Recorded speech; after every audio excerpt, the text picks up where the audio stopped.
Praise the Lord. प्रभु के नाम की स्तुति हो। आज हम पढ़ेंगे यिर्मयाह 49वां अध्याय। अम्मोनियों के विषय यहोवा यूं कहता है, क्या इज़राइल के पुत्र नहीं है? क्या उसका कोई वारिस नहीं रहा? फिर मल्काम क्यों गाद के देश का अधिकारी हुआ और उसकी प्रजा क्यों उसके नगरों में बसने पाई है?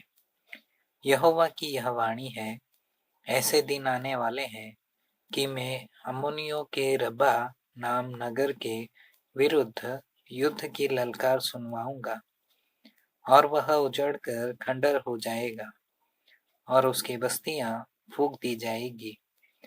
तब जिन लोगों ने इस्राएलियों के देश को अपना लिया है, उनके देश को इस्राएली अपना लेंगे। यहोवा का यही वचन है हेशबोन, हाय हाय कर, क्योंकि ये नगर नाश हो गया है। रब्बा की बेटियों, चिल्लाओ और कमर में टाट बांधो। छाती पीटती हुई बाड़ों में इधर उधर दौड़ो, क्योंकि मल्काम अपने याजकों और हाकिमों समेत बंधुआई में जाएगा। है भटकने वाली बेटी, तू अपने देश की तराइयों पर, विशेषकर अपने बहुत ही उपजाऊ तराई पर क्यों फूलती है? तू क्यों यह कहकर अपने रखे हुए धन पर भरोसा रखती है कि मेरे विरुद्ध कौन चढ़ाई कर सकेगा? प्रभु सेनाओं के यहोवा की यह वाणी है, देख, मैं तेरे चारों ओर के सब रहने वालों की ओर से तेरे मन में भय उपजाने पर हूँ, और तेरे लोग अपने अपने सामने की ओर ढकेल दिए जाएंगे, और जब वे मारे मारे फिरेंगे, तब कोई उन्हें इकट्ठा न करेगा। परंतु उसके बाद मैं अम्मोनियों को बंधुआई से लौटा लाऊंगा। यहोवा की यही वाणी है। एदोम के विषय सेनाओं का यहोवा यूं कहता है, क्या तेमान में अब कुछ बुद्धि नहीं रही? क्या वहां के ज्ञानियों की युक्ति निष्फल हो गई? क्या उनकी बुद्धि जाती रही है? ददान के रहने वालों, भागो, लौट जाओ, वहां छिप कर बसो, क्योंकि जब मैं एसाव को दंड देने लगूंगा, तब उस पर भारी विपत्ति पड़ेगी। यदि दाख के तोड़ने वाले तेरे पास आते, तो क्या वे कहीं कहीं दाख न छोड़ते जाते? और यदि चोर रात को आते, तो क्या वे जितना चाहते उतना धन लूट कर न ले जाते? क्योंकि मैंने एसाव को उघास है, मैंने उसके छिपने के स्थानों को प्रकट किया है, यहाँ तक कि वह छिप न सका। उसके वंश और भाई और पड़ोसी सब नाश हो गए हैं, और उसका अंत हो गया। अपने अनाथ बालकों को छोड़ जाओ, मैं उनको चिल्लाऊंगा, और तुम्हारी विधवाएं मुझ पर भरोसा रखें। क्योंकि यहोवा यूं कहता है, देखो, जो इसके योग्य न थे कि बटोरे में से पिए, उनको तो निश्चय पीना पड़ेगा। फिर क्या तू किसी प्रकार से निर्दोष ठहरकर बच जाएगा? तू निर्दोष ठहरकर न बचेगा, तुझे अवश्य ही पीना पड़ेगा। क्योंकि यहोवा की यह वाणी है, मैंने अपनी सौगंध खाई है कि बोस्रा ऐसा उजड़ जाएगा कि लोग चकित होंगे, और उसकी उपमा देकर निंदा किया करेंगे और शाप दिया करेंगे, और उसके सारे घाव सदा के लिए उजाड़ हो जाएंगे। मैंने यहोवा की ओर से समाचार सुना है, वरन जाति जाति में यह कहने को एक दूत भी भेजा गया है, इकट्ठे होकर एदोम पर चढ़ाई करो और उससे लड़ने के लिए उठो, क्योंकि मैंने तुझे जातियों में छोटा और मनुष्यों में तुच्छ कर दिया है चट्टान की दरारों में बसे हुए, है पहाड़ी की चोटी पर किला बनाने वाले, तेरे भयानक रूप और मन के अभिमान ने तुझे धोखा दिया है। चाहे तू उकाब की नाई अपना बसेरा ऊंचे स्थान पर बनाए, तो भी मैं वहां से तुझे उतार लाऊंगा। यहोवा की यही वाणी है। एदोम यहाँ तक उजड़ जाएगा कि जो कोई उसके पास से चले वह चकित होगा और उसके सारे दुखों पर ताली बजाएगा। यहोवा का यह वचन है कि जैसी सदोम और अमोरा और उनके आसपास के नगरों के उलट जाने से उनकी दशा हुई थी, वैसे ही उसकी दशा होगी। वहाँ न कोई मनुष्य रहेगा और न कोई आदमी उसमें टिकेगा।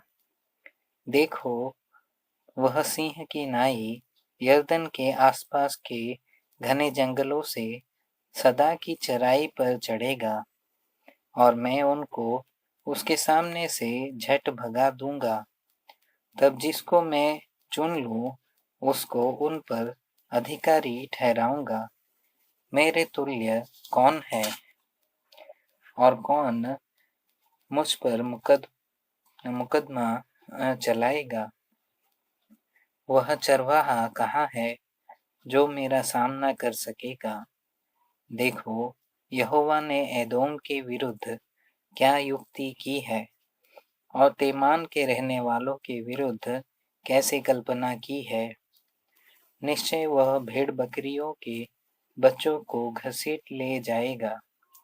वह चराई को भेड़ बकरियों से निश्चय खाली कर देगा। उनके गिरने के शब्द से पृथ्वी कांप उठेगी और ऐसे चिल्लाहट मचेगी जो लाल समुद्र तक सुनाई पड़ेगी। देखो, वह उकाब की नाई निकलकर उड़ जाएगा और बोस्रा पर अपने पंख फैलाएगा। और उस दिन एदोमी शूरवीरों का मन जच्चा स्त्री का सा हो जाएगा। दमिश्क के विषय हमात और अर्पद की आशा टूटी है, क्योंकि उन्होंने बुरा समाचार सुना है। वे गल गए हैं, समुद्र पर चिंता है, वह शांति नहीं हो सकता। दमिश्क बलहीन होकर भागने को फिरती है, परंतु कंपकंपी ने उसे पकड़ा है।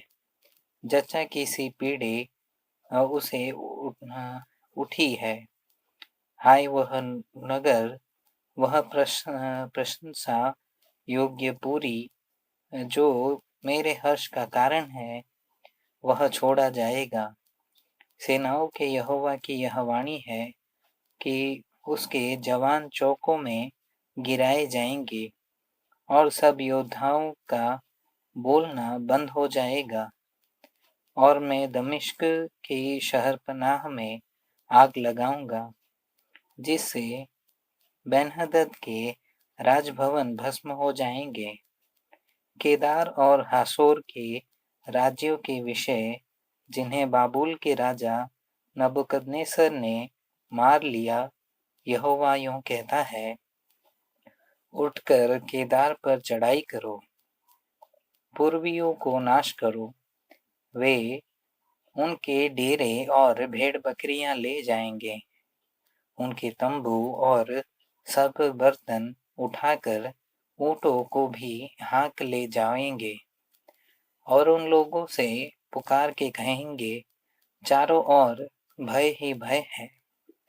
यहोवा की यह वाणी है हासोर के रहने वालों, भागो, दूर दूर मारे मारे फिरो, कहीं जाकर छिप के बसो, क्योंकि बाबुल के राजा नबूकदनेस्सर ने तुम्हारे विरुद्ध युक्ति और कल्पना की है।